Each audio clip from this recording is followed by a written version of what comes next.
Salut à tous, bienvenue dans Pop Science, l'émission qui vous explique la science grâce à la pop culture. Alors aujourd'hui on va vous expliquer la physique quantique avec Stranger Things. Juste, on va pas trop traîner parce que voilà, il est un petit peu grincheux, c'est merde.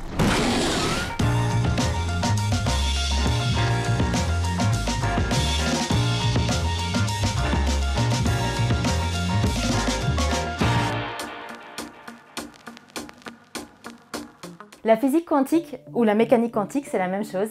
C'est la théorie qui décrit le monde de l'infiniment petit. C'est la physique qui s'applique dans le royaume des atomes et des particules élémentaires.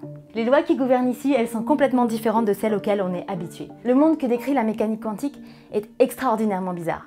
Genre, aussi bizarre que l'Upside Down, mais en moins flippant. Elle est bizarre, mais de toutes les théories scientifiques dont on dispose, c'est celle qui marche le mieux.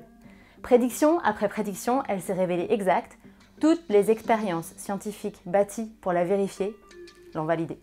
Pour comprendre comment ça marche, suivez-moi dans l'Upside Down, le monde quantique. Non, c'est ça que je voulais dire, le monde quantique. Ça va bien se passer. Cool. Faisons un bond de 100 ans en arrière.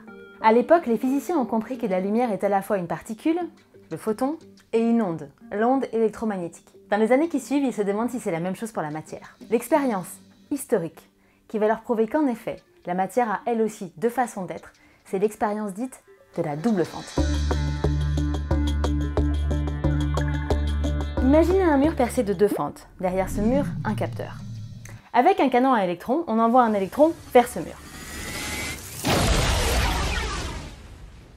Alors à votre avis, où l'électron va-t-il percuter le capteur ? Juste derrière l'une des deux fentes, c'est ça?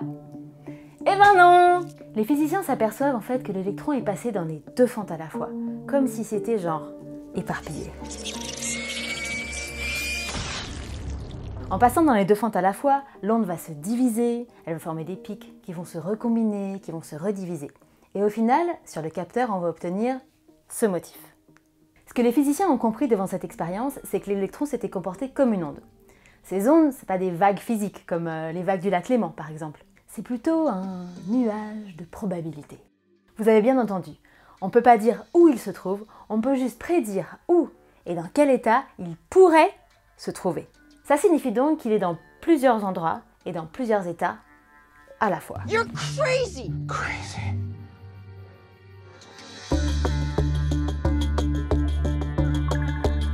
En physique quantique, les électrons peuvent franchir les murs. Puisque dans le monde quantique, un électron est une onde de probabilité, il existe une probabilité que cet électron traverse le mur.